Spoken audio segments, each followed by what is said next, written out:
Hello, my dear friends. Anyone is in live?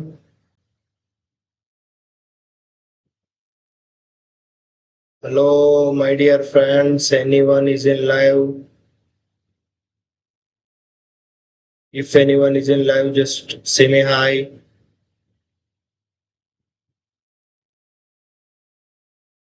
If anyone is in the live, just say me hi.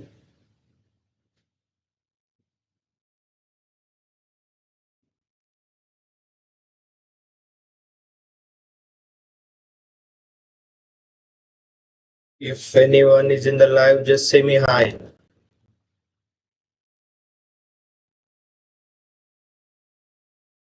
Hi, Sushant. Hi. Good evening. Good evening. Good evening. Good evening, Sushant. Good evening, Akshara. Good evening. Still any other? Anyone is in live? Still anyone is in the live? Good evening. Good evening, Joshita. Good evening, Sushant. Good evening. Good evening, Charan.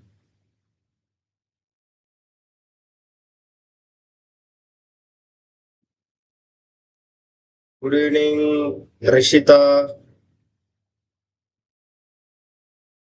Good evening, Prakash. Prakash. May I know who is this Prakash?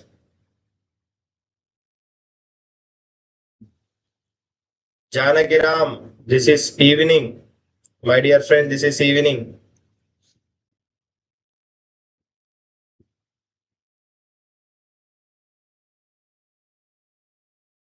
Hello, Prakash. May I know who is this Prakash with the one who has joined the live?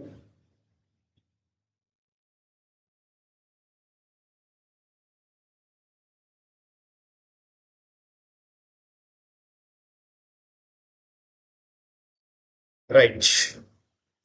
Now, now in this lecture, good evening, Subhana. Good evening. My dear friends, in this lecture, I am going to teach you from the chemical bonding starting now up to 9:30 or 9:40. I may continue the class. Still that time, how much portion it may complete, that much I will take. Remaining will continue in the next class. Okay? Still that time, how much portion I may try to cover up to the Vespa theory, max to max, I will try to finish the Vespa theory. Still there, I will try. If if the Vespa theory or hybridization, if it has not started, we'll start the lecture or we'll continue the lecture from the tomorrow onwards. I mean, the continuation of the class will be proceeds. Okay, my dear friend, this chapter is very important. This is a basic chapter as well as very important chapter. Whatever may be the doubts you are having, you just text in the chat box so that I can give the clarification over there. And the next thing, when I was asking the question, whatever may be the doubts you got, or if you know the answer, try to give me. If not, give me the question mark. Okay. Hi, Richard. Hi, hi. Hi, Richard. Hi. Right. Now, we'll start the lecture.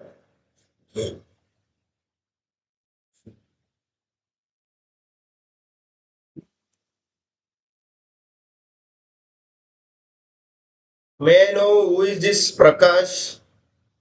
The one who has joined with the name of Prakash? I mean, Prakash itself or any other name? I am fine, Richard. I am fine. All right. Now, what is a chemical bonding? Clear? Chemical. My dear friends, once you say me whether the audio and the video is clear, once if you say me if the audio and the video is clear, I can start the lecture. Chemical bonding. Right? Now, what is the meaning of the chemical bonding and what we are going to study in this chemical bonding? Now, chemical bonding, it is defined as It is defined as a force that acts between. Acha, acha. Okay, Prakash. Okay. Actually, some of the students they will join with the their parents' mobile, or some of them will join with the some other name. So just to make you clarify, now everyone, the video and the audio is clear for everyone. If the video and the audio is clear, just you say me. The acts between two or more atoms to hold them to hold them together as a stable molecule. Clear? Now everyone who is in the live, is the audio and video is clear, right? Is the audio is getting echo?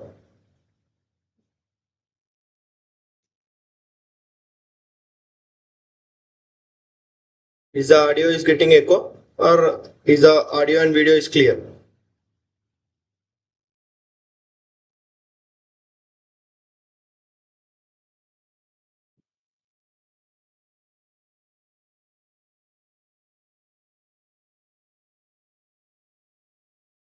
Clear. Right. Richard, my dear friend, maybe some issue is from your end. Now, what is the meaning of the chemical bonding? My dear friends, now listen. Right. Now, here in this chemical bonding lecture, now what we are going to study means how the bonds are forming. We are in the any molecule to form, there should be a bond. Clear? Different molecules or different compounds will form the different types of the bonds. Now, how the different types of the bonds it is forming? Clear? Now, what types of the bonds it is forming? Now, what are the bonds?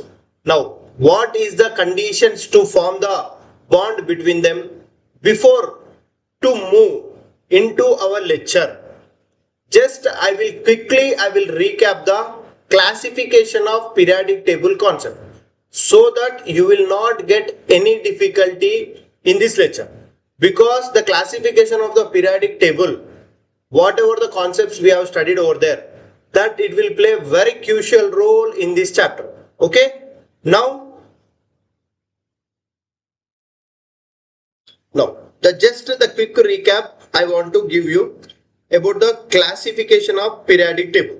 Now, in the classification of the periodic table, just general trends I will write. General trends. What are the general trends or what it is going to follow in our classification of the periodic table? Now, in the left to right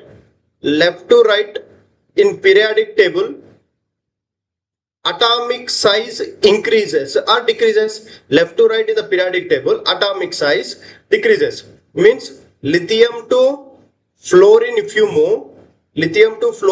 move, what happens? Atomic size decreases. Right? Next, top to bottom in periodic table, atomic size increases. What is the meaning of the top to bottom? If you go from the lithium to cesium, what happens? Top to bottom size increases. This is about the atomic size. This trend is about the atomic size. Remember, this is a size factor for the atomic size. Next, ionization energy.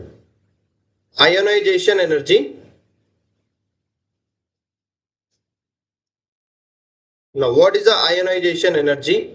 Now, what is the general trend that we are going to see?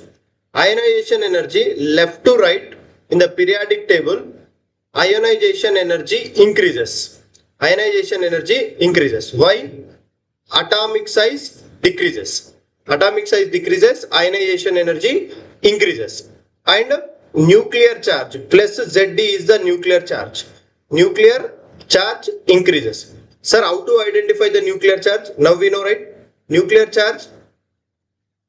Now, nuclear charge increases means this is a plus nucleus and it is having the charge. Now, this nucleus is having the how much charge? If I take it for the lithium, lithium atomic number, nucleus contain protons and the neutrons, right? Protons and the neutrons. Now, this how many neutrons is a neutral charge. Whatever may be the charge of the nucleus is, that is due to the presence of protons. Now, if I consider the lithium contain 3 protons. Lithium contain 3 protons. So, what is the charge of the lithium nucleus if I ask? That is a plus 3e, right? Now, if I ask for the fluorine contain 9 protons and the fluorine nuclear charge is plus 9e. So, these 3 and 9 are the atomic numbers. So, instead of saying plus 3e plus 9e, for the nucleus we will say it as a plus Zd, right? Clear? Now, left to right, ionization energy increases, atomic size decreases, nuclear charge increases. Now, top to bottom in the periodic table, ionization energy decreases. Why? Atomic size increases. Due to the atomic size increases, ionization energy decreases. Clear? Next, electron affinity. Electron affinity and the electron gain enthalpy both same thing. Left to right in the periodic table, ionization energy increases, electron affinity increases. Clear? Atomic size decreases, Z effective increases, nuclear charge increases. Now, top to bottom in the periodic table, ionization energy decreases, electron affinity decreases, atomic size increases. Clear? Atomic size increases. Now, these are the some general trends you have to remember. We are having the exception that it is not part of our lecture, but just a general trend you have to remember. Done. Next one, the main very crucial role it will play in this lecture is electronegativity. Electronegativity will play very crucial role in this lecture. Now, what are the electronegativity? We know hydrogen, lithium, beryllium, boron, carbon, nitrogen, oxygen, fluorine, and it is a neon, and here it is a helium. Now, we know noble gases are having the zero electronegativity. Then next one, sodium, magnesium, aluminium, silicon, phosphorus, sulfur, and the chlorine. Now, already I explained you very clearly that electronegativity values are given experimentally by the different scientists. Clear? Now, good evening, Yashwant.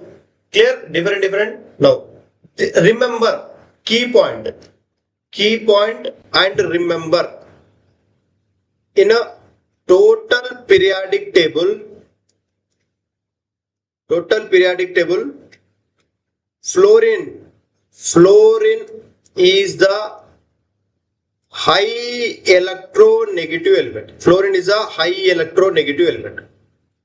At total periodic table, fluorine is a high electronegative element and its value is 4. And its value is what? 4. Now, I said you one very key point that from the fluorine to the lithium, decrease the 0.5. Then the oxygen we will get 3.5, nitrogen 3, carbon 2.5, and boron it is 2, beryllium it is 1.5, and lithium it is 1, right? And the hydrogen it is 2.1. Now, the sodium it is having the 0.9. From year to year increase the 0.3, that is 1.2. Here it is 1.5. Now, here it is a 1.8. And the phosphorus it is having the 2.1. Sulfur it is having the 2.5. And the chlorine it is having the 3. These electronegativity values will play very crucial role. Now you can see in the periodic table, when we move from the left to right in the periodic table, when we move from the left to right, electronegativity is increasing or decreasing? Electronegativity is increasing. From the lithium to fluorine, if you move, electronegativity is increasing. And if you move from the top to bottom in the groups, hydrogen is somewhat exception. You have to be remember, right? Now, when you move from the top to bottom, what happens? Electronegativity is decreasing. Now you can see in the groups, you can see electronegativities are decreasing. Top to bottom, electronegativities will be decreased. Left to right in the periodic table, electronegativities will be increased. If you remember, if you remember these key points, it is enough. More than the application of the chemical bonding will be appeared only in this one, right? Is it clear, or still you are having any confusion? Everyone, is it clear? Right? Now, clear? Now, the next very key point you have to remember. What is the key point? Not all the case, but majority of the case. Now, it may not applicable for all molecules. But majority of molecules it will apply. But majority of the molecules, this formula is applicable. Majority of the molecules it will applicable. Now, what is that formula? Now we'll see. Here the first one, delta En, difference in electronegativity. If it is less than 1.7, the bonds between them is a covalent. If the electronegativity difference, if it is greater than 1.7, the bonds between them it is a ionic. Clear? Now, if the electronegativity difference, if it is equal to 1.7, 50% ionic, and the 50% what? 50% covalent. Right? Now, we'll see the examples for this one. If you take the NaCl, and if you take the HCl, now what I said, it may not applicable for all the compounds, but majority of the molecules it will be applicable, right? This may not be applicable for the all. Okay, majority of the molecules it may applicable. By remembering this key point, we can predict any given compounds, whether it is a ionic bond, whether it is a covalent bond, or whether it is a coordinate covalent bond, or any bond they have given. Now we'll see. NaCl, the bond between them is a ionic or covalent. Now, from the lower classes we are studying now, but with the electronegativity, how to identify? We know electronegativity value of sodium is 0.9, chlorine is 3. Now, hydrogen electronegativity value is 2.1, chlorine is 3.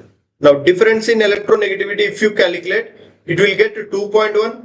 The difference in electronegativity, if you calculate, you will get the 0.9. See, here the En is greater than 1.7.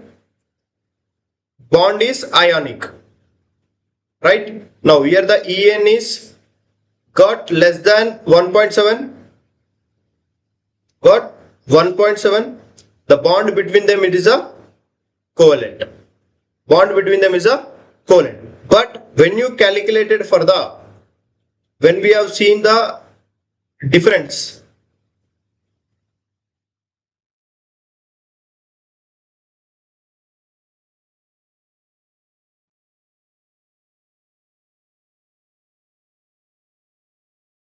now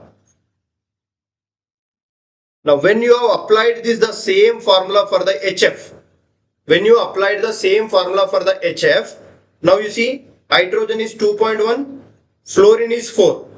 The difference in electronegativity, how much we got? 1.9. Then according to the formula, delta En is greater than 1.7 means HF should be ionic in nature. HF should be ionic in nature. But sorry, HF should be ionic in nature, but HF is covalent in nature. HF is covalent in nature. HF is covalent in nature. So, according to that one, so for this HF, it is not applicable. We got to know according to the formula, HF should be the ionic, but HF is covalent in nature. That's the reason for that one, what the scientist has did to identify the ionic bond, percentage and to identify the covalent bond percentage. Now the scientist has given the different formulas. But before going to that formula, we are going to see how many types of the bonds we are having and how many types of the that what this formula has become failed. My dear friend Ashwant, that's the reason whatever the formula it has given, that's what I'm saying. Whatever may be, why it has become failed for that one, this formula it has become failed and the next scientist he has came, the next scientist he has came and he has given the another formula, that is Hannay-Smith formula. Hannay-Smith formula. The next scientist, the Hannay-Smith, he has came and he has given a one formula to calculate the percentage ionic character, to calculate the percentage ionic character in the molecule. So what he has said, he has given a one formula that percentage ionic character is equal to 16 into delta En plus 3.5 into delta En whole square. Delta En whole square. Then he has said that by this formula, if the percentage ionic character, if it is greater than 50%, if it is 50%, the bond between them it is a ionic. Clear? If the percentage ionic character, if it is less than 50%, then the bond between them is a covalent, he has said. The bond between them it is a covalent, he has said. Now we'll calculate the whether the HF is having the covalent character or ionic character. Now HF is having the covalent character or ionic character by this formula. Now here what is the formula that he has given? 16 into delta En plus 3.5 into delta En whole square, right? 16 into, here we are having the delta En. Delta En how much you will get? Delta En how much you will get? It is 2.1 and the fluorine it is having the 4.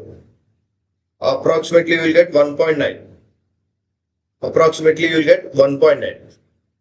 Right? 16 into 1.9 plus 3.5 into 1.9 whole square. How much it will give, Nana? Now how much it will give percentage ionic character? How much it will give percentage ionic character?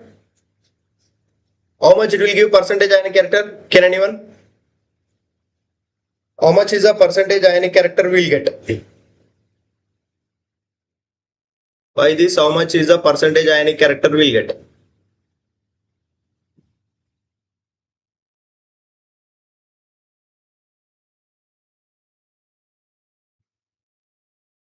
Can anyone say me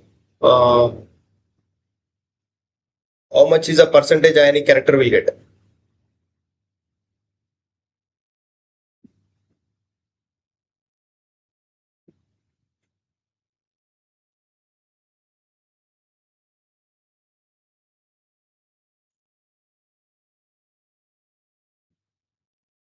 How much is the percentage ionic character we got?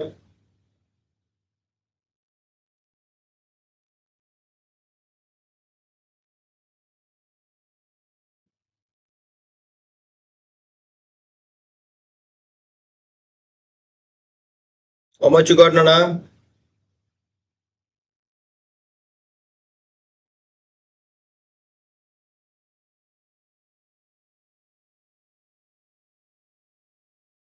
How much you got? 1.16 into 1.9. Jashwant, hi, hi. 16 into 1.9. How much? Approximately you will get 30.4 plus 1.9 into 1.9. It will give you 3.6 into 3.5 plus it will give you something 12.6.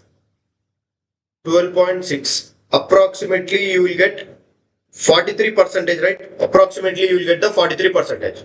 Now you can see this percentage ionic character we got it as a 43 percentage. Clear? 43 percentage we got.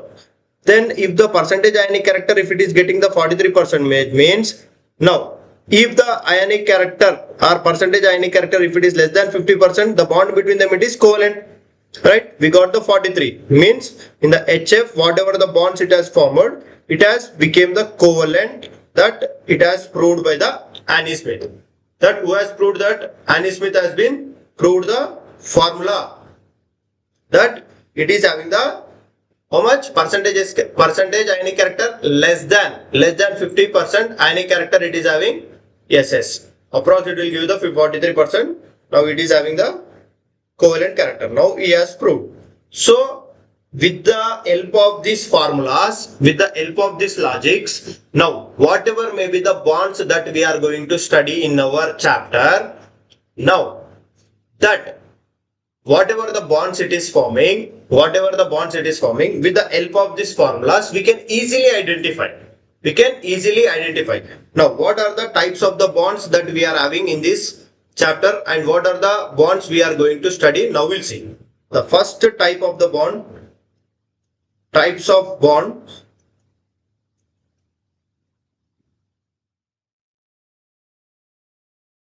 My dear friend, you can prove from yourself. Take the NaCl and you can try it from your take the NaIn and try prove it for that one. You can try. My dear friends, if I was proving for all the molecules, it will take more time. My dear friends, you know the formula and you can do it by your own. If you take the NaCl, if you take the HCl, if you take the HBr, if you take the HI, everywhere it will be applicable, right? Now you can take whatever may be the molecule and you can do it by your own. Now the types of the bond, the first one is ionic bond. The first type of the bond we are having the ionic bond. Now the second type of the bond we are going to study, that is a covalent bond. Now the third type of the bond we are going to have, that is metallic bond. Now the fourth type of the bond we are having that is van der Waals bond. Right? The fifth type of the bond we are going to study, that is hydrogen bond. Clear? And the sixth type of the bond we are going to study, that is a coordinate or dative bond. Clear? Now the one by one, the each type of the bond and when the molecules are forming the bond, now whether it is ionic bond or the covalent bond, now just now we have seen, right? With the help of that one, we can identify. Clear? The first one we are going to study about the ionic bond. About the ionic bond we are forming. First one we are going to study about the ionic bond. My dear friends, you have to be very careful with the ionic bond. There is no any bond exist between the molecule or the compound. Clear? Now the NaCl, if you see, there is no any such type of the bond between the NaCl. Completely ionic bond is forming. It is forming the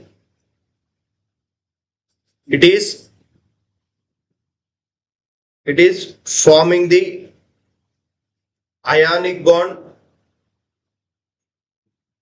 due to strong force of attraction between them, due to the strong force of attraction between them, due to the force of attraction between them only, those are forming the stable bond. Those are forming the stable bond. So now what are the favorable conditions for the to form the bond? Favorable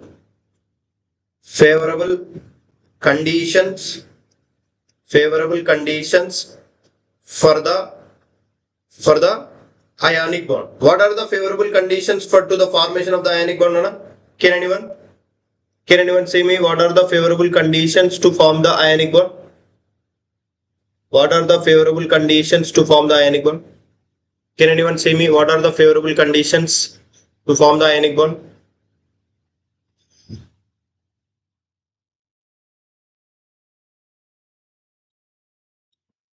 What are the favorable conditions to form the ionic bond? Can anyone say me?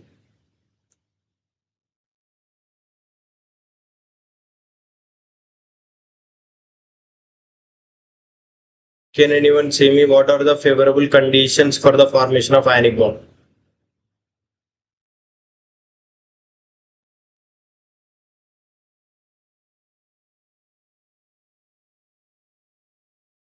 Go high, I. The first one is no. First one should be the low ionization, low ionization energy, low ionization energy metal, low ionization energy metal. Now I will give you the one quick recap, Nana. Now in the periodic table, left to right if you move, and the top to bottom if you move. Left to right and the top to bottom if you move. Left to right, what happens? Non-metallic character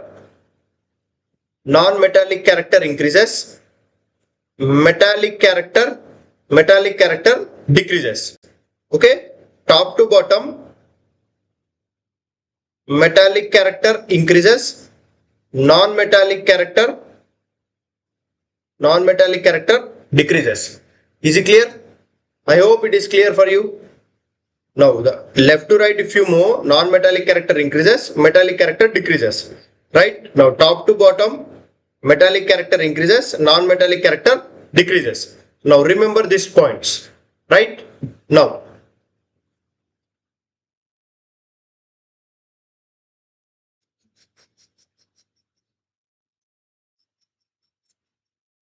the low ionization energy metal means if I take the sodium, now the sodium, if it is in the gaseous form, it will readily lose its electron and it will form the Na plus gas, right? Now, second bond, high electron affinity, non-metal. Now, entire periodic table, we know Cl minus will readily accept the one electron and it will convert into the Cl minus gas, right? Clear? Now, the Cl minus is having the high electron affinity non-metal. Now after the converting into these two consecutive gaseous ions, which has formed, now this consecutive gaseous ion due to the strong force of attraction between them,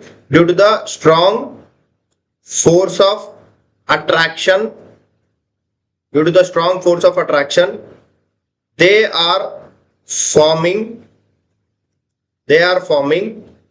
stable compound. They are forming the stable compound. Why? Positive and the negative will be attract, right? It will be attract. Now this Na gas and the Cl minus, as the NaCl solid, it will be formed. NaCl solid. Now due to this strong force of attraction, this Na plus and the Cl minus, due to the strong force of attraction between them, when they are forming the one stable, now the stable NaCl solid, energy release. Now in the chemistry, if a word stable is used, it means that is present in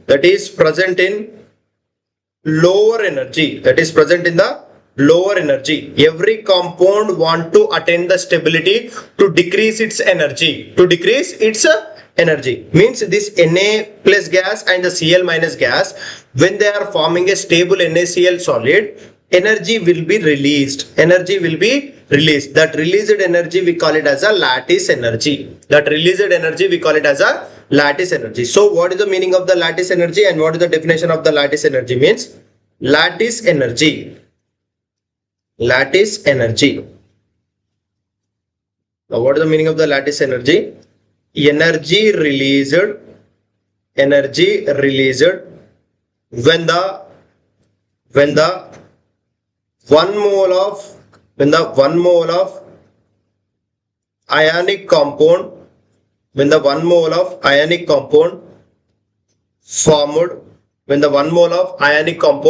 formed, energy released when the 1 mole of ionic compound formed by its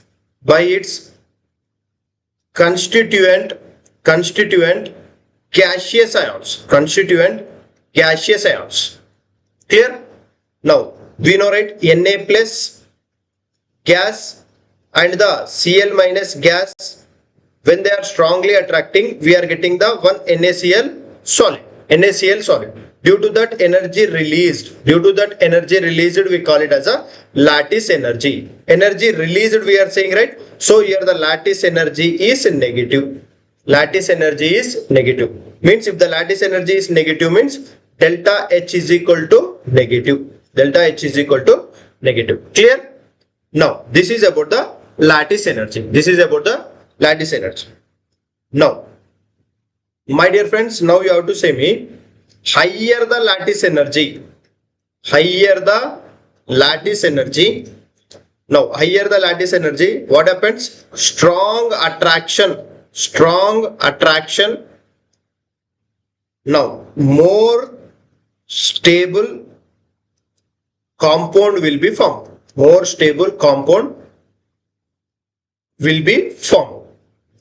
Means higher the lattice energy, higher is the stability of the ionic compound. Clear? Now here up to now we got to know how the ionic bond will be formed. Now what we'll do, what are the factors that will affect lattice energy? We'll see. What are the factors that is affecting the lattice energy? Factors affecting lattice energy. What are the factors that affecting the lattice energy? Now we'll see. First factor, the lattice energy, it is getting affected, means here first one, potential energy formula we know, right? Potential energy is equal to K Q1 Q2 by R. Now due to the cation charge and the anion, due to the attraction between them only, due to the charged species only, lattice energy is coming. When this cation and the anion are attracting only, what lattice energy is releasing? Means this is one charged species, this is one charged species. Due to this charged species only, we are getting the what? We are getting the energies, right? Now here what we are going to do, this potential energy, the same way the lattice energy formula also will be same. K Q1 Q2 by R. Here the what is the R? R is equal to radius of cation plus radius of anion. R is a radius of cation plus radius of anion. Right? Now here lattice energy is directly proportional to the charge of cation and charge of anion, and inversely proportional to the radius of cation and inversely proportional to the radius of anion. Right? Now depending upon, now we are going to see one by one. Now which one will give you the higher lattice energy? Case 1. In the case 1, now lattice energy is directly or inversely proportional to the radius of cation. Means radius of cation increases, lattice energy decreases. Lattice energy, clear? Now the radius of cation increases. Now lattice energy decreases, right? Now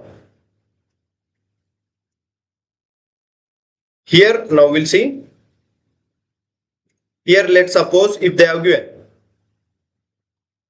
KCl and RBCl, they have given KCl, RBCl. Now among the KCl and RBCl, next one CaCl2, this is the first one. Now among the CaCl2, BaCl2.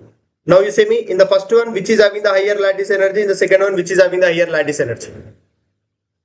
My dear friends, now you say me which is having the higher lattice energy in the first one and the second one which is having the higher lattice energy. In both the cases, in which case the lattice energies are having high.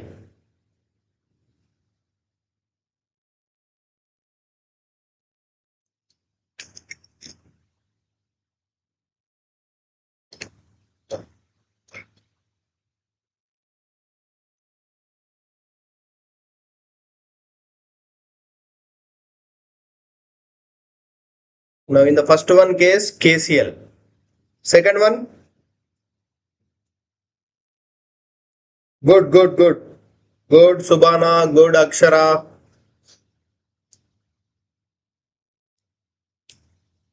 good Prakash.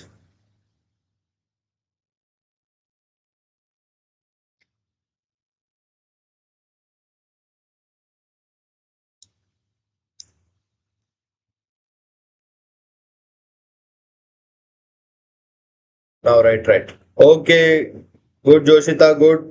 Now here KCl and the RBCl, right? Now K plus and here it is a RB plus.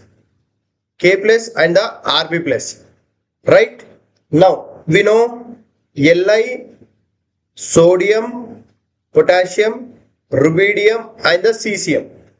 Top to bottom atomic size increases, right? The K plus and the RB plus. Now what I said, radius of the cation if it is small, lattice energy will be high. So the KCl and the RBCl, K plus is having the least size than the RBCl. Then CaCl2, now we know, right? Be magnesium, next one calcium, strontium and the barium. Now the top to bottom, what happens? Top to bottom atomic size increases, right? Now among the calcium +2 and the barium +2, calcium is having the least size, so least size radius of the cation decreases, lattice energy increases, so CaCl2 is having the higher lattice energy, right? Next one, case 2. Case 2, lattice energy is inversely proportional to the radius of anion. Radius of anion, right? Now the radius of anion means here, now the example I am going to take NaCl and the LiCl. No. Now I will take it as a NaI and NaBr. Right now here. Now next one we are going to take CaCl2, CaBr2. CaBr2. Now say me.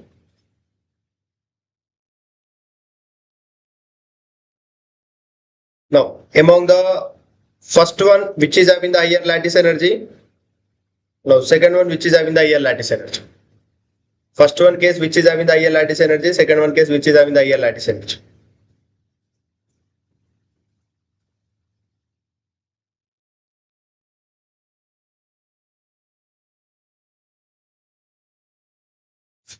Now which one is having the higher lattice energy?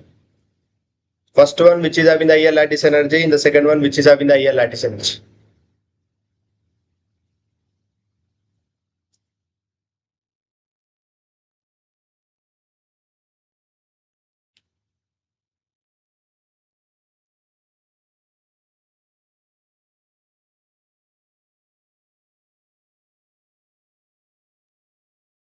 Which one is having the higher lattice energy?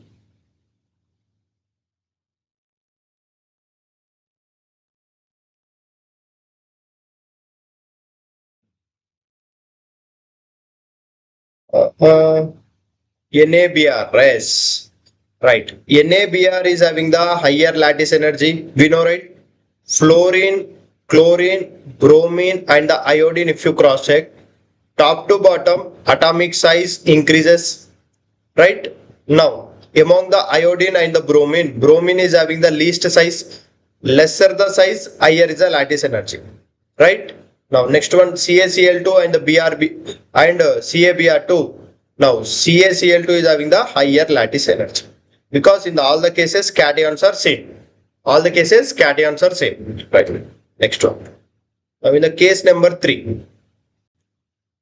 Case number 3. Now, lattice energy is directly proportional to the charge of the cation. Directly proportional to the which one? Charge of the cation. Right. Now, the charge of the cation means example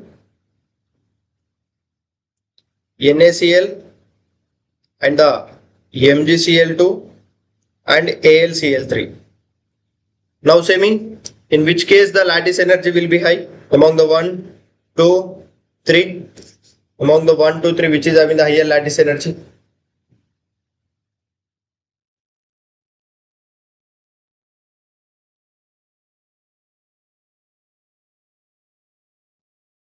Among the 1, 2, 3, which is having the higher lattice energy?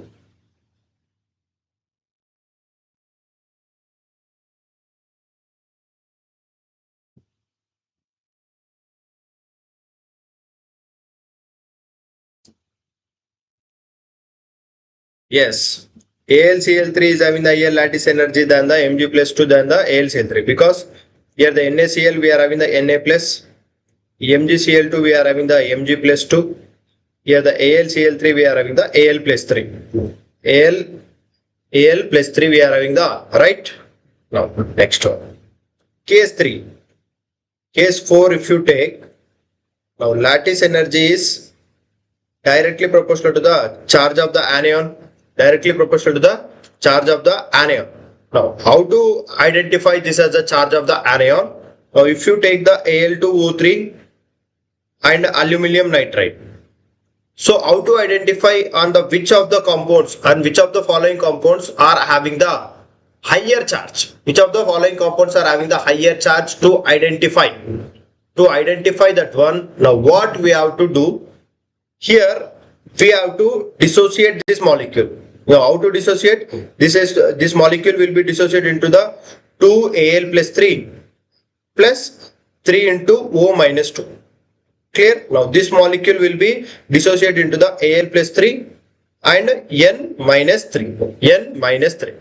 Right? Now here if this type of the molecules are given, how I was dissociated? Here the plus 3 charge, here the plus 3 charge is same. Right? Now how to identify and how I was dissociated this type of the compound? Now for this one, now we have to remember what any compound if it is present in the AXBY type, then this molecule will be dissociated into the X A power Y plus and Y B power X minus. Now just now I was written the Al2O3, right? Now write Al2O3. Now here the X is 2 and here the Y is 3. Right? Now dissociate into in this manner. X is 2, A is Al, now Y is 3 and put the plus charge. Plus Y is 3 and the B is O and the X is minus 2. Right?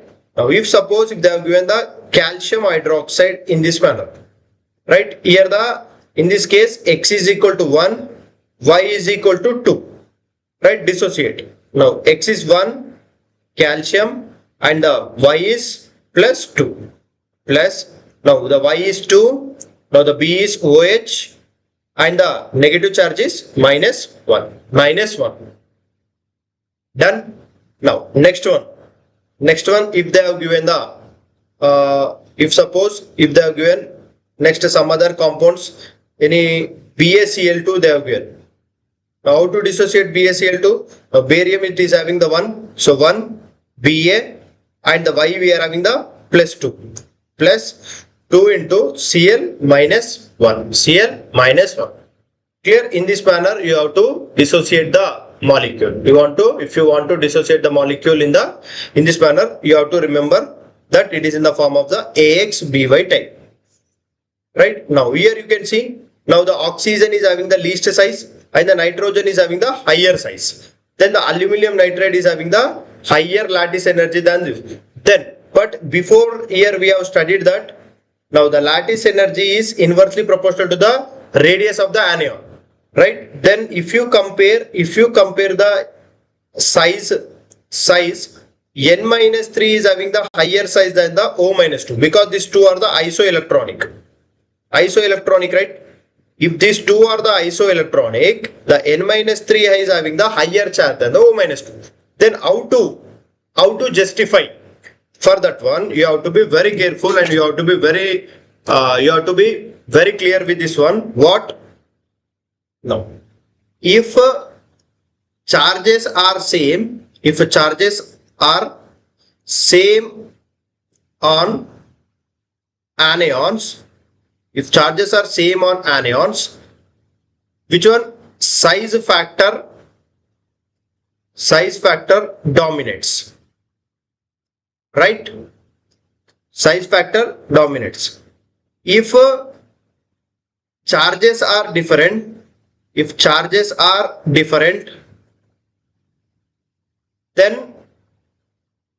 charge factor dominates. Right?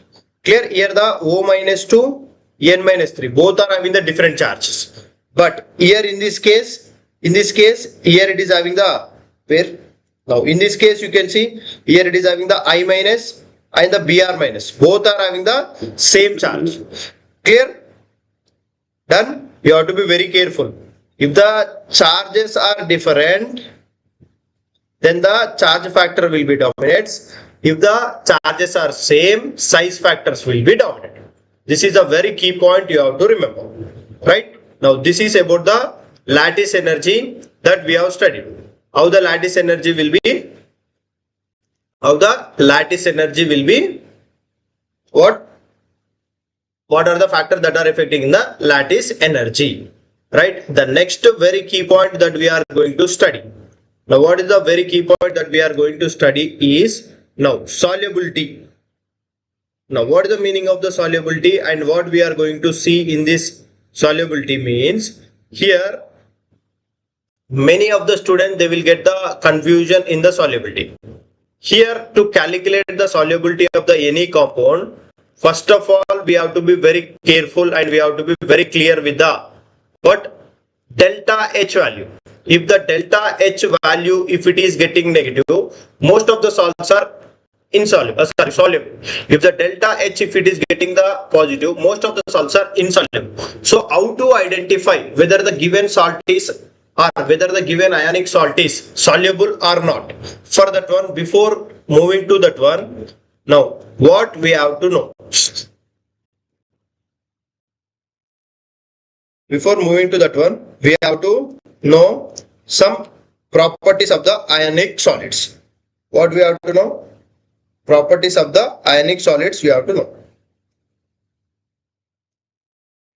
Right, wait.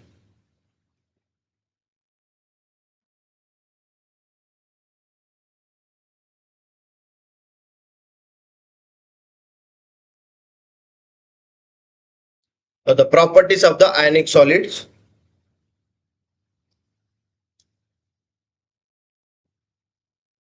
Properties of ionic solids. Properties of the ionic solids.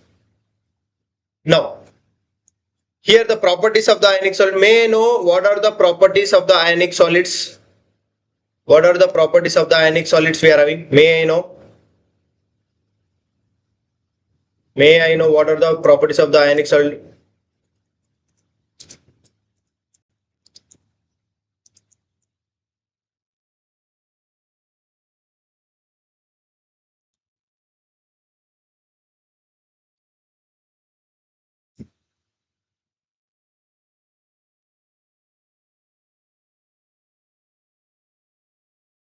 What are the properties of ionic solids we are having?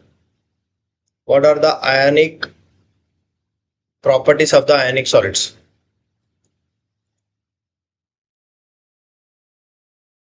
Hi Mohammed. Hi Mohammed. Hi. Now the first property of the ionic solid. Hi Vishal Raj. Hi. Hi. Now the first ionic properties of the ionic. The first one is a non-directional. First one is only the non-directional. No. First one is a electrostatic force of attraction. Electrostatic force of attraction. Force of attraction between cation and anion. Electrostatic force of attraction between cation and cation. Clear? And the second one, what Mohammed, which college you are not getting? My dear friend, I was not understanding which college you are not getting. Normally, ionic bonds are solids or ionic compounds are solids. Right? Third point, high melting point and a boiling point. High melting point and the boiling point. The very key point that you have to remember, that one is ionic compounds or ionic bonds are non-directional in nature. So what is the meaning of non-directional in nature means? Many of the students, they will get confused here. What is the meaning of the non-directional means? Best example I will take you. Na plus and Cl minus, right? Na plus and the Cl minus. Here, NaCl solid, if you take NaCl solid,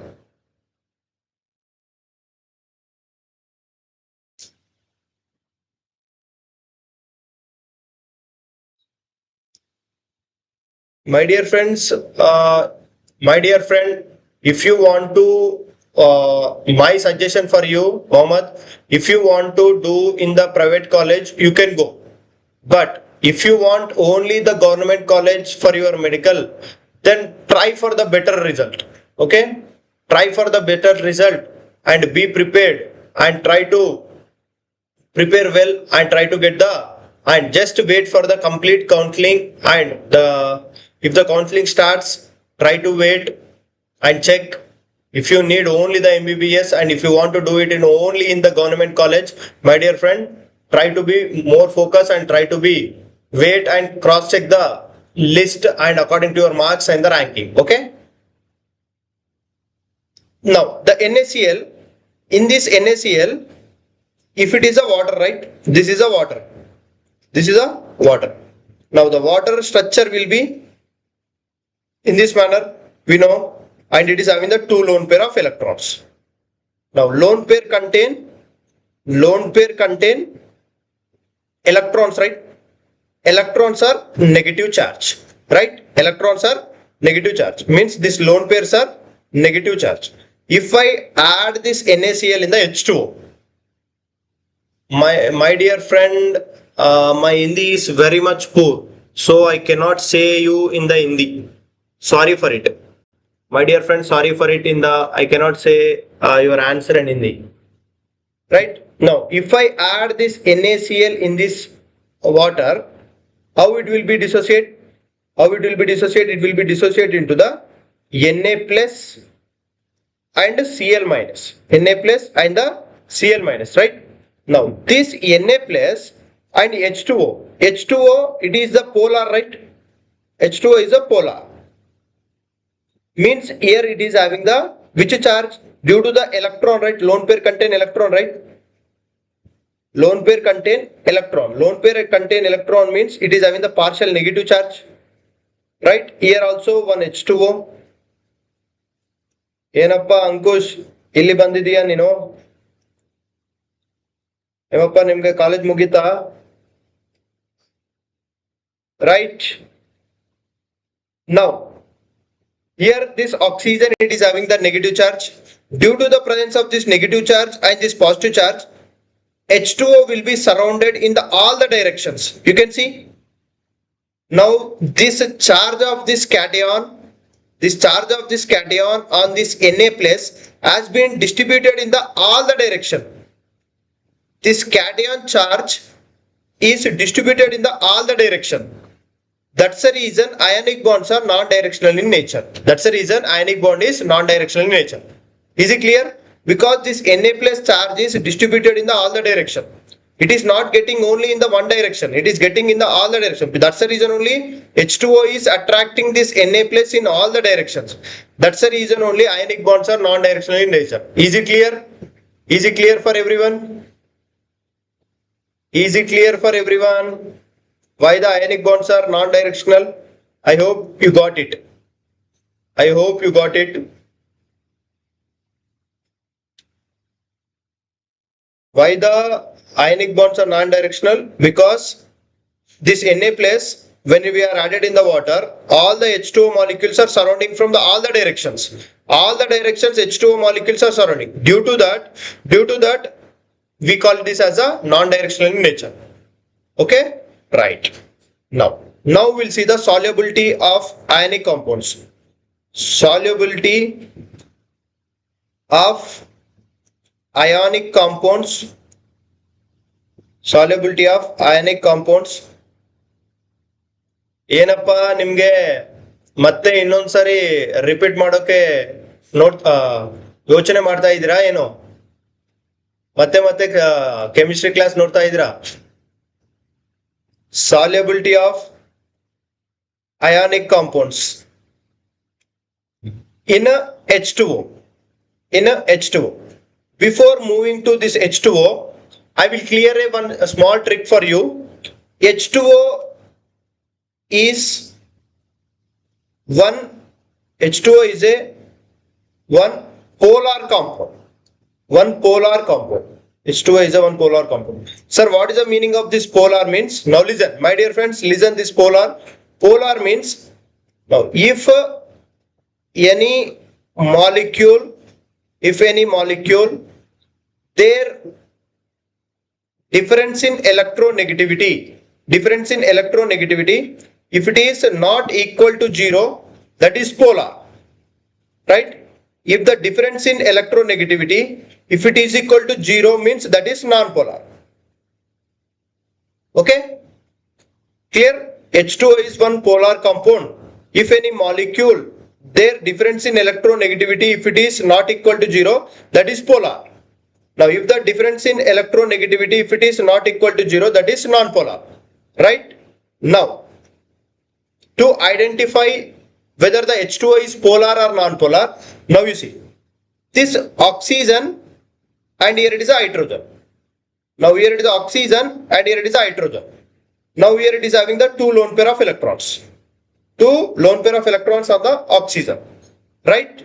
Now we know oxygen electronegativity value is 3.5. Hydrogen electronegativity value is 2.1. So the difference in electronegativity, if you calculate 3.5 minus 2.1, then how much you will get? Almost you will get the 1.4. Means difference in electronegativity is not equal to 0. Difference in electronegativity is not equal to 0. If the difference in electronegativity is not equal to 0, means H2O is a polar compound. H2O is a polar compound. What is the meaning of the polar compound? Means polar means, now partial charges will present on the atoms. These partial charges will be present on the atoms. Right? Now, how the partial charges will be present on the atoms means, here oxygen and here it is a hydrogen and here it is a hydrogen. Right? Now, this is a lone pair of electron, this is a lone pair of electron. Now you see, this oxygen being the more electronegative, and it is a hydrogen. My dear friends, H2O2 का structure, peroxide का structure. Someone is asking the H2O2 structure. Now this is a H2O2 structure, my dear friend. Now next, here this oxygen and the hydrogen, oxygen being the more electronegative, what it will do, it will take this bond pair of electron towards itself, right? Now when it is taking this bond pair of electron towards itself, oxygen will get the partial negative charge. This one we call it as a partial.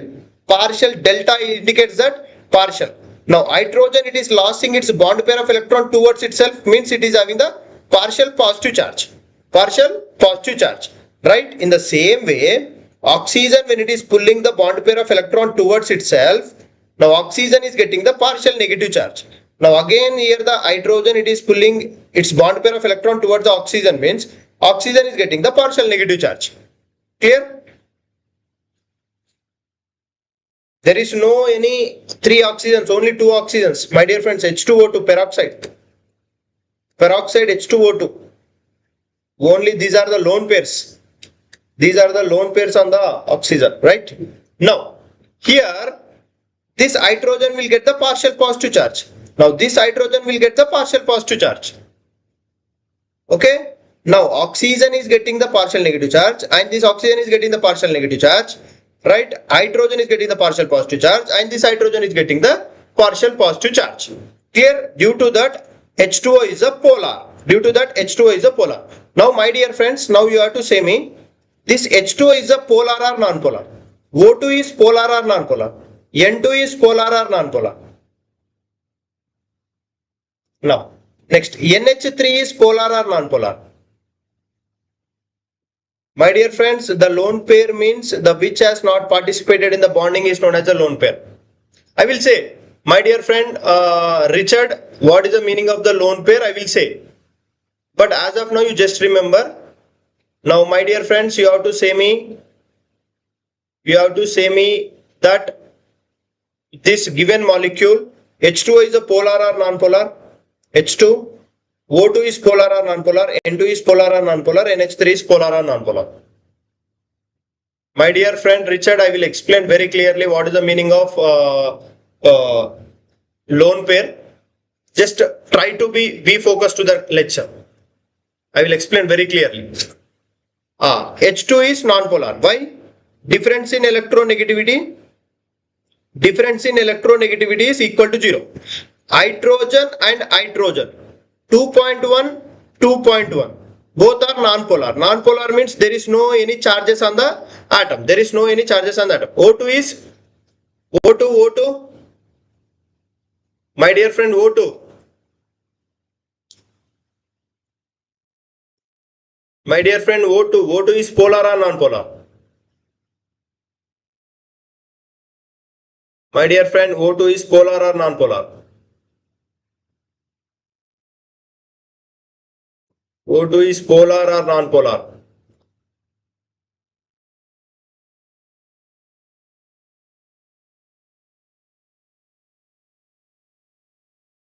O2 is a polar or non-polar?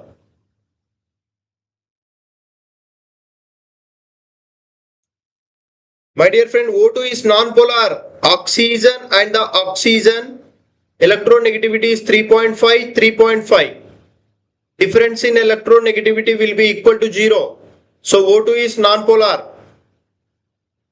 O2 is non-polar. Yes. N2 is non-polar.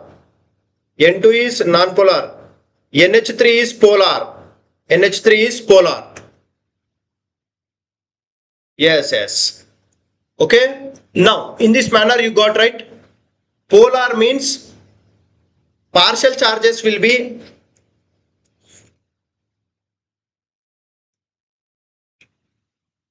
now. What is the point you have to remember here? The key point you have to remember is polar means now dielectric charge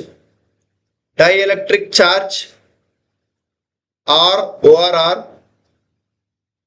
partial charges present on atoms. Example for the polar compounds are H2O, NH3, clear, HF, and if you take alcohol. These are the some examples for the polar compounds. Why? Partial charges. Oxygen and the hydrogen, partial negative charge. Hydrogen, partial positive charge. Now ammonia. Ammonia, nitrogen, here the hydrogen, here the hydrogen, here the hydrogen. Nitrogen being the more electronegative. Nitrogen being the more electronegative, it is the partial negative, partial positive, partial positive, partial positive charge. Now HF. Fluorine being the more electronegative, it will get the partial negative. Hydrogen, it will get the partial positive. HCl. Chlorine being the more electronegative, it will get the partial negative. Hydrogen will get the partial positive. Clear? These are the polar molecules. Non-polar molecule means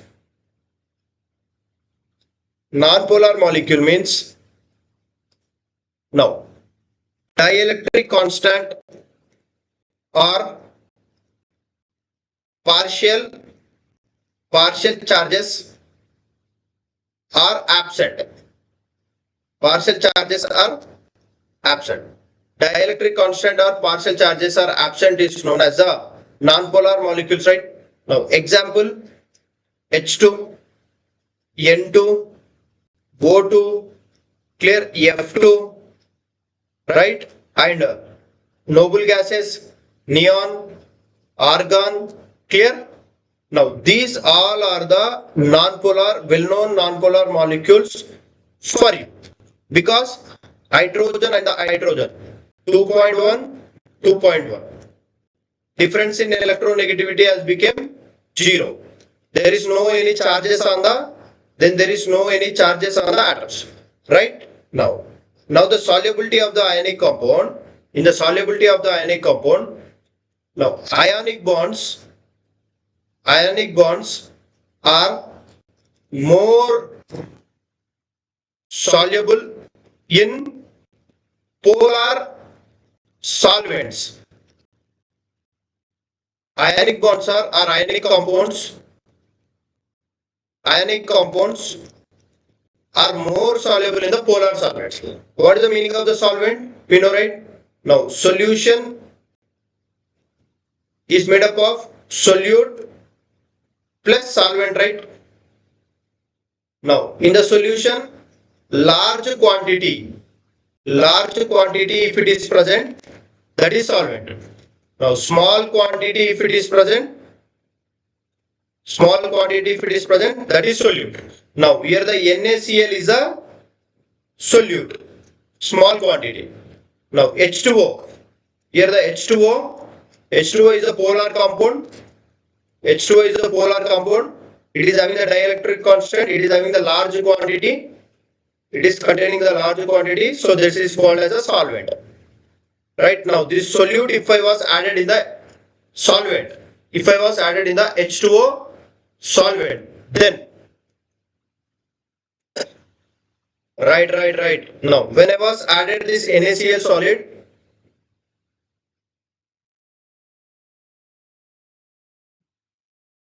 now my dear Jeshwant, I hope you are in the lagging of the live, I think so. Hi my dear friend.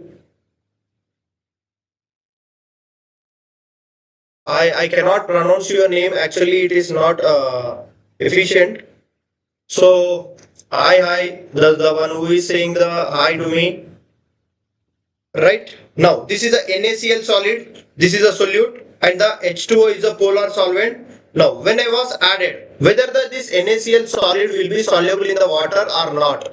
Now how to identify? For that one, H2O is good polar solvent.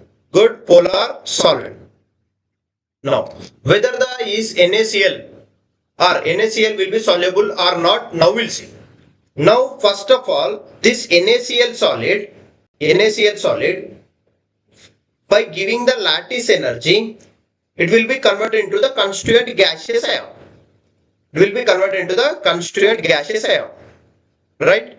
After when it has converted into the constituent gaseous ion, all the H2O molecule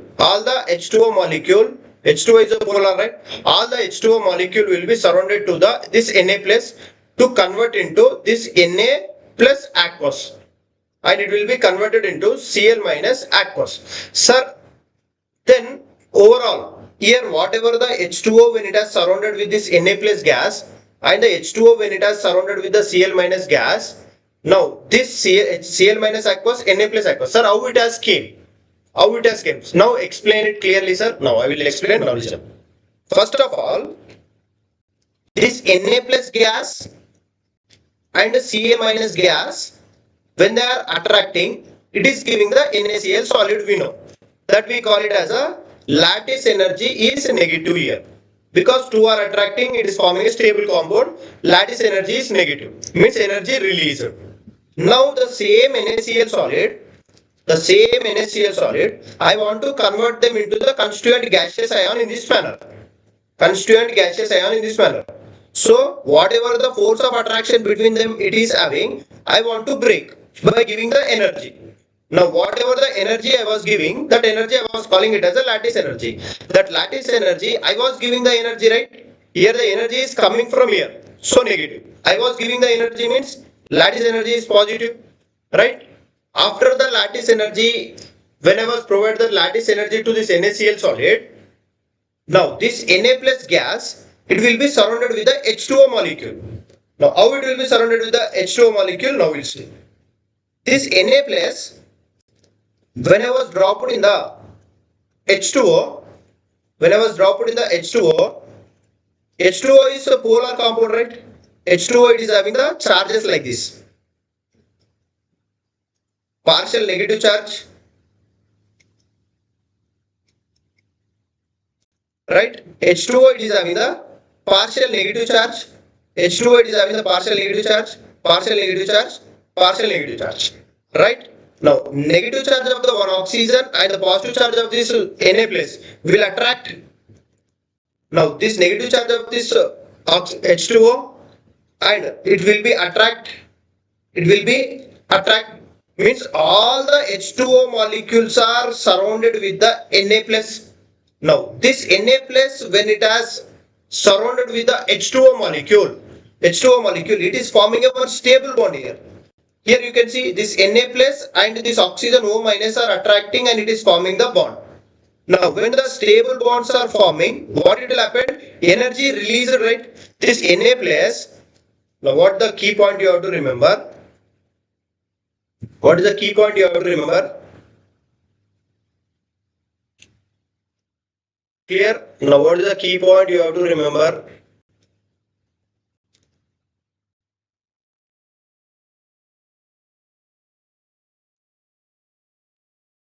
The key point you have to remember that the very key point you have to remember. My dear friend, after the completion of this live, I will cross check. Maybe the photos has kept, I think so. Our CP Fest, I think so. CP Fest when it has happened, that photos they have kept, I think so. That is only will be there, I think so. Now see, when this Na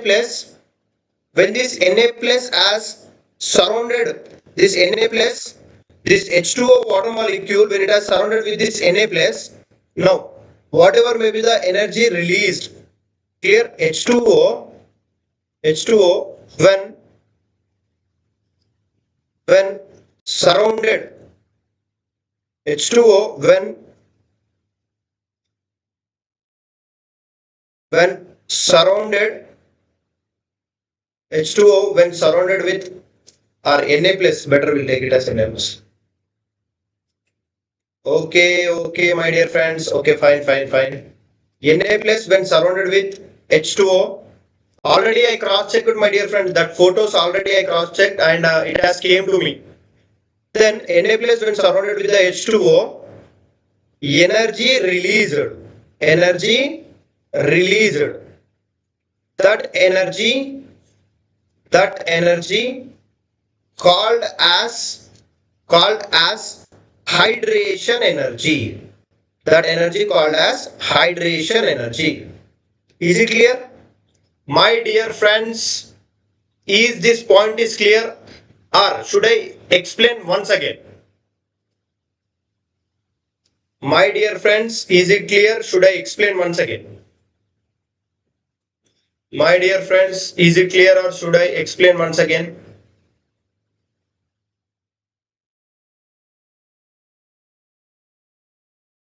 Should I explain once again?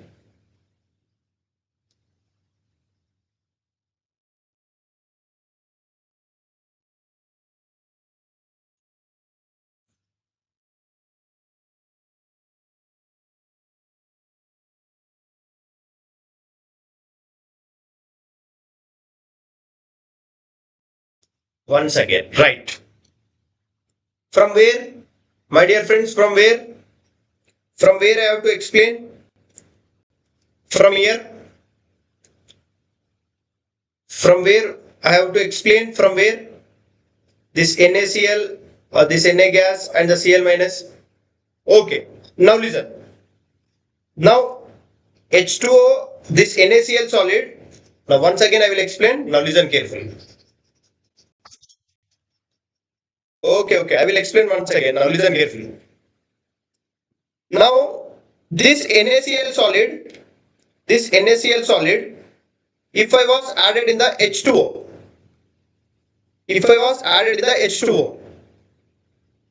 this H2O. Now we got to know that H2O is a polar compound, right? Polar. How the polar? Due to the presence of this partial negative and due to the presence of this partial positive, this has become the polar. Due to the charges present on the oxygen and the hydrogen, it has become the polar. Now, whether this NaCl solid will be soluble in the H2O or not, now we have to see. Now, how it will be happen? This is the NaCl solid, right? This is the NaCl solid. Now, this NaCl solid, when I was given the lattice energy, means here you can see this Na plus gas and the Cl minus gas, when it is forming the NaCl solid, the energy released we call it as the lattice energy we are saving. That is delta H negative. Then this same NaCl solid, if I was giving the energy, it is converting into constituent gaseous ion. That we call it as a lattice energy positive. Then here, when the lattice energy, when it was converted into constituent gaseous ion, this Na plus gas, this H2O, when I was added the NaCl solid, now by using the lattice energy, it will be converted into the Na plus and Cl minus in the water, right, in the solution. When it has converted into the Na plus, now my dear friends, you know H2O is having the partial, this is the structure of the partial, H2O is having the partial negative charge. One water molecule, this H2O contains plenty of water molecule in this manner, right? Plenty of water molecule in this manner. Now, when the plenty of water molecules, when I was added the NaCl solid in the water, what happened? This NaCl solid will be first dissociated into the Na plus and the Cl minus. Na plus is having the positive charge, right? This Na plus, due to the presence of this positive charge, in the H2O, oxygen it is having the negative charge. So this positive charge of the Na plus and the negative charge of this oxygen's OH minus this oxygen's negative charge of the H2O and sodium's Na plus, all the water molecule will be attracted in this manner. All the water molecule will come and attract towards the Na plus. It will be attract towards the Na plus. When plenty of H2O molecule, when it has attracted the Na plus, this Na plus ion will be soluble in the water. This Na plus ion will be soluble in the water. Now you can see this oxygen negative charge and this sodium's Na plus positive charge has been distributed in the all the direction. That's the reason ionic compounds are non-directional in nature, right? Then all the directions H2O is surrounding with the Na plus means, now what happens? This H2O, when they are surrounded with the Na plus, when all the H2O has been surrounded with this Na plus, that's the reason Na plus Na plus ion is soluble in the water. Soluble in the water. Clear? Why? All the H2O molecules are surrounded with the Na plus. All the H2O molecules are surrounded with the Na plus. That's the reason when you add the salt in the water, what happened? That salt will be disappear in the water. Why? It will be dissolved. How? Why it is dissolving? Why it is dissolving? Because in this manner.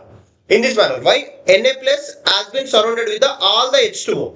All the H2O molecules, that Na plus will be surrounded. Now due to that Na plus ion will be soluble. Now when the Na plus ion is soluble in the water, the energy released, this all the H2O molecule when are surrounded with the Na plus, the energy released, we call it as, hydration energy, right? Now this Na plus surrounded with H2O, energy gives out is called hydration energy. Means now my dear friends, now you have to say me, more the hydration energy means this Na plus, if it is surrounded with the plenty of water molecule. Now here we are having the Na plus, Na plus, it is having the only one positive charge. So here the H2O molecule will be surrounded very fastly. H2O molecule will be surrounded to the Na plus very fastly, and the Na plus will be what? Na plus will be soluble. Means if suppose Al plus 3 if they are given and Mg plus 2 if they are given, in which case H2O molecule will be surrounded very fastly. In the Al plus 3 case, the H2O molecule will be surrounded very fastly. Yeah? In the Mg plus 2 case, H2O molecule will be surrounded fastly. All the H2O molecules are surrounded with the cation or anion. Energy released, we call it as a hydration energy. Means more the water molecule or very fastly the water molecule surrounded, very fastly, very high hydration energy release. Very high hydration energy release means more soluble. Now my question is, in the Al plus 3 case, water molecule will be surrounded, or Mg plus 2 case, water molecule will be surrounded. In which case H2O molecule will be surrounded very fastly. In which case H2O molecule will be surrounded very fastly.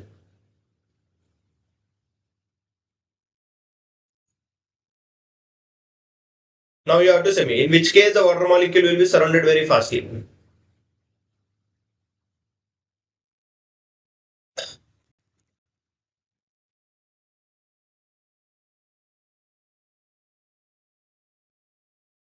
My dear friends, is the question is clear?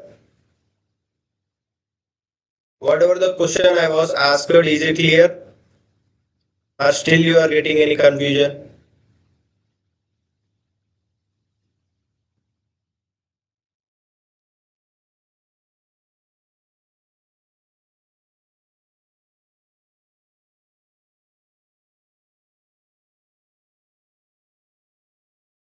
My dear friend, is it clear or still you are having any confusion?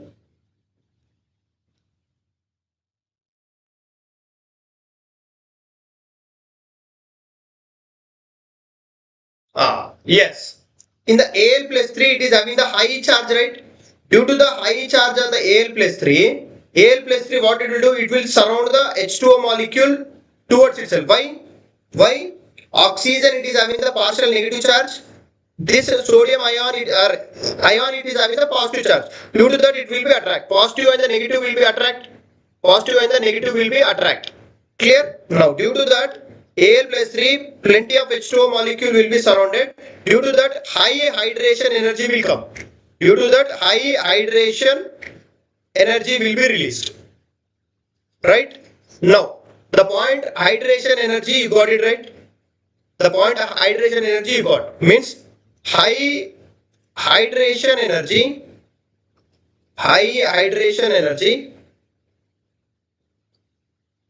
higher is the solubility. Higher is the solubility of ionic compounds. Is it clear? Is this point is clear? High is the hydration energy. Higher is the hydration energy. Higher is the solubility of ionic compound. Higher is the solubility of ionic compound. Now, based on this one, now we'll see. NaCl is soluble in the water or not? Now we'll cross check. First, this NaCl solid to convert into constituent gaseous ion. I was giving the lattice energy plus 500 kilojoules of energy. Okay, plus 500 kilojoules of energy. Now, here when it is converted into the Na plus gas, all the H2O molecule has been surrounded with the which one? This Na plus gas. All the H2O molecule has been surrounded with the Na plus gas. When all the H2O molecules has been surrounded with this Na plus gas, this Na plus ion will be converted into aqueous. That's the reason in some books we used to see Na plus aqueous, Cl minus aqueous. What does it mean? Means that ion has been surrounded with the H2O molecules in this manner. That ion has been surrounded with the H2O molecule in this manner. That's the reason they used to give Na plus aqueous. Right. This Na plus aqueous, when it is converted into Na plus aqueous, energy released we call it as a hydration energy. From here the energy released we call it as a minus 1000 energy it has been released, let us assume. Now, here also H2O molecule when it has converted, it will convert into Cl minus aqueous. It is the lattice energy released, we call it as a minus 1000, let us assume. Then whether this NaCl solid is soluble in the water or not to calculate, for that one we are having, if the delta H is equal to lattice energy plus hydration energy, if you calculate, lattice energy how much we have given? Plus 500. Hydration energy how much it has released? Minus 1000. Because energy released means negative. That I already explained. Energy absorbed means positive. Here it has energy absorbed. Here energy released. So overall delta H we got it as a minus 500. Overall delta H we got the negative means, that is delta H if it is getting the exo means that is soluble. If you get the delta H is positive, that may be soluble or insoluble. I hope it is clear. Or still you are having a confusion? I hope it is clear. Or still you are having any confusion?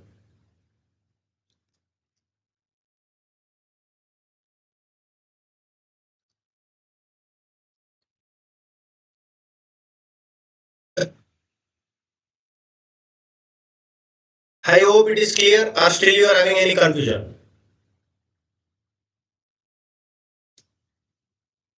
Right. Now, if listen. Now, delta H if it is negative, if it is Km, salt is soluble.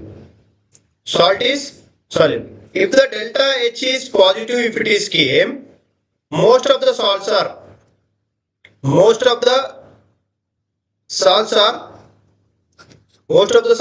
insoluble. Right? Most of the salts are insoluble. Now I will give you one question. If the delta H is equal to lattice energy plus hydration energy, right?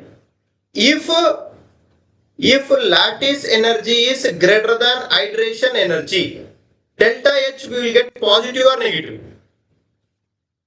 ఇప్పుడు lattice energy high undi, hydration energy తక్కువ ఉంటే delta H will get positive or negative?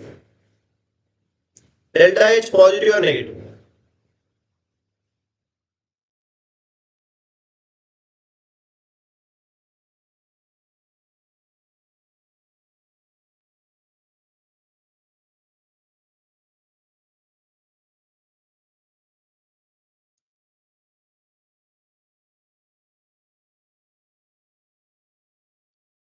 Now you say me, if the lattice energy and hydration energy, if you know the answer, say me. If you not, you give me the question mark. I am ready to explain.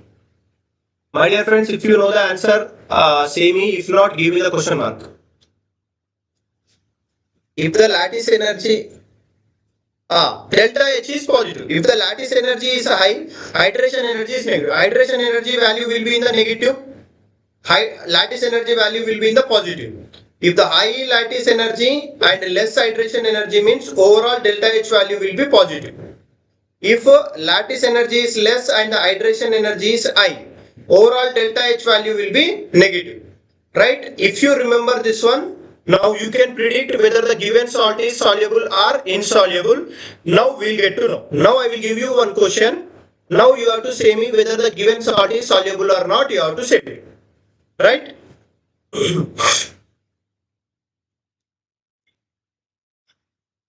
Now, one AlCl3, right? AlCl3 will soluble in water in H2O or not? Now, for that one, lattice energy of Al plus 3 is equal to, let's suppose arbitrarily I was giving 500 kilojoule per mole, right? Next, hydration energy of Al plus 3 is minus 600 and hydration energy of Cl minus is minus 400. Now, what is the delta H value? What is the delta H value? And salt is soluble or insoluble? Salt is soluble or insoluble? Salt is soluble or insoluble?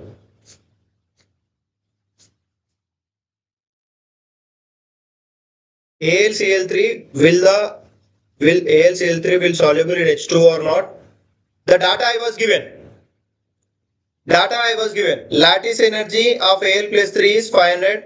Now hydration energy of Al plus 3 is 600 and Cl minus is 400. AlCl3 will be soluble. Now what is the delta H value? What is the delta H value? Subhana, what is the delta H value?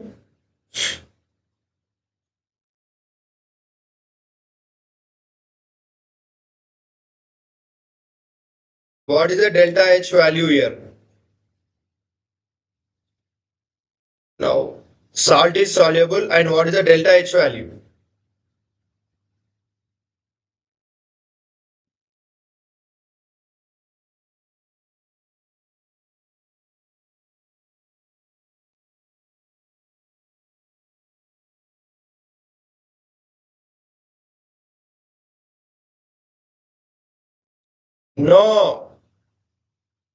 No, I thought you will get that answer only, but it is not the minus 100.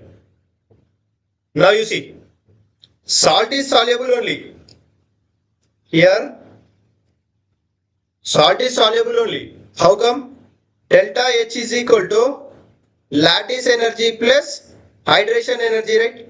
AlCl3. How the AlCl3 will be dissociated?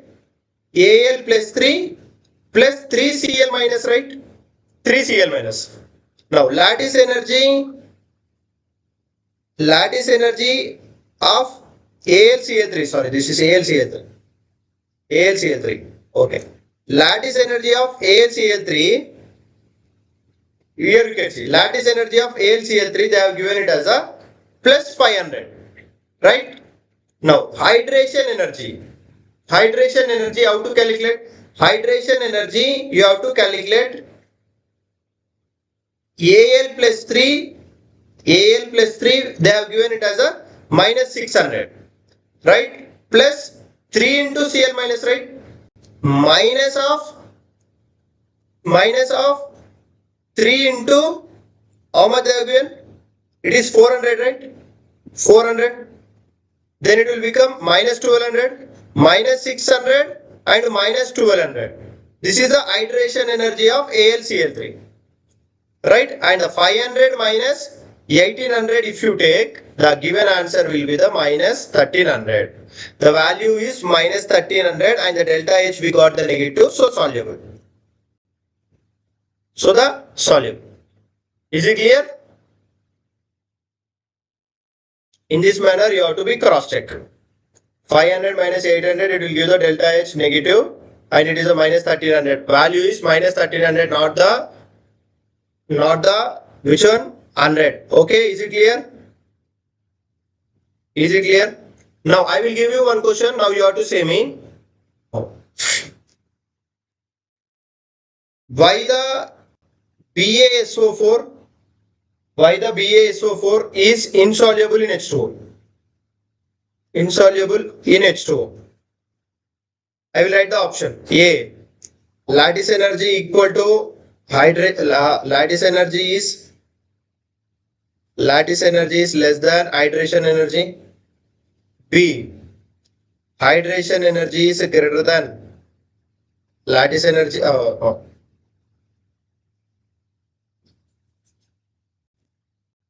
Lattice energy is greater than hydration energy. C. No. Lattice energy equal to hydration energy. D. None of the above.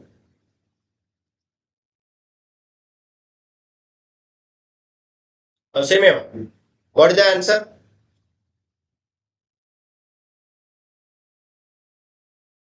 What is the answer? Why the BaSO4 is insoluble in H2?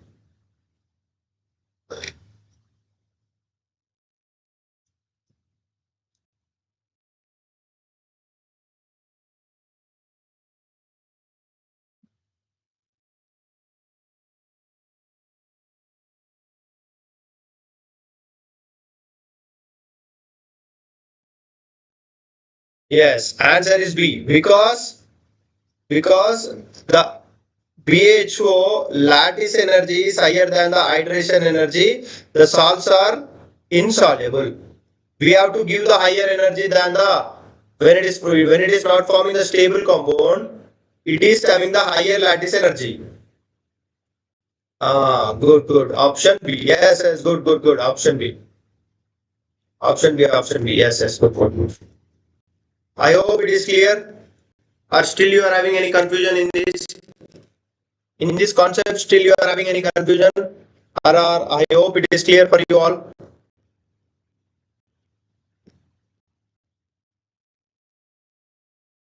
Is it clear or still you are having any confusion?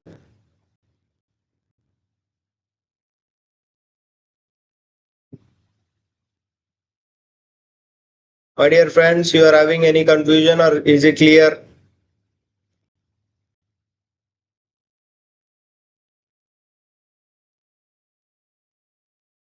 Clear. Right. Good. Now,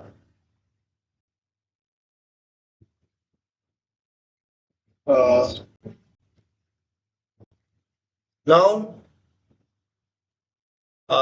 my dear friends, what I will do, I will try to stop the class here. By this, we have completed the which one? Ionic bond. About the ionic bond, how the ionic bonds will be soluble, how the ionic bonds are insoluble in the H2O, we have studied. Now, uh, tomorrow should I take the class?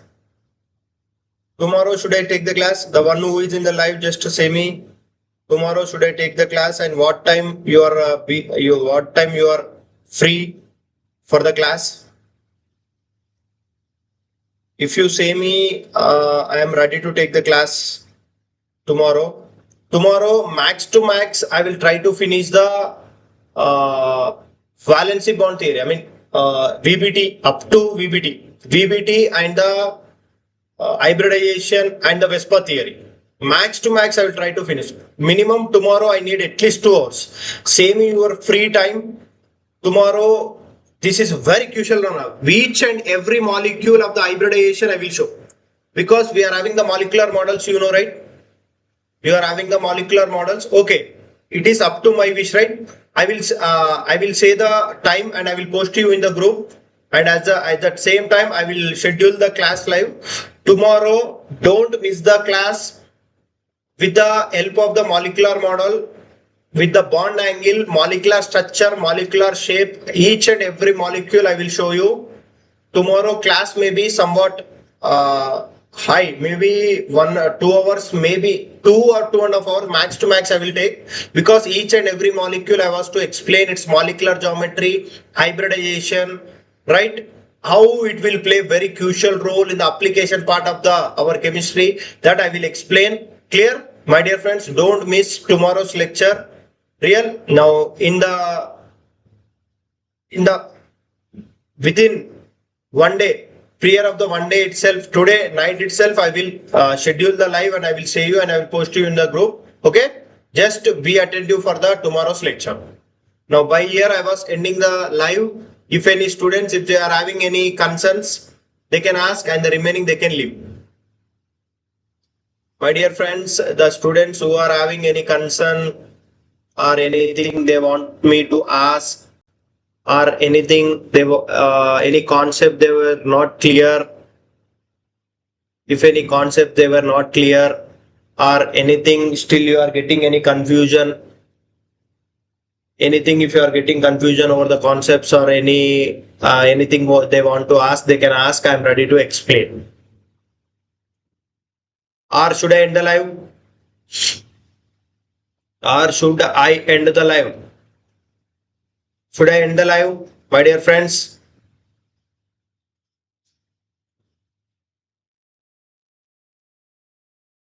Should I end the live? My dear friends, should I end the live?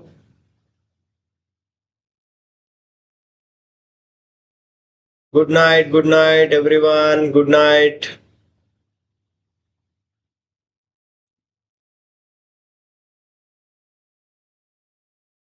Good night. Okay, fine.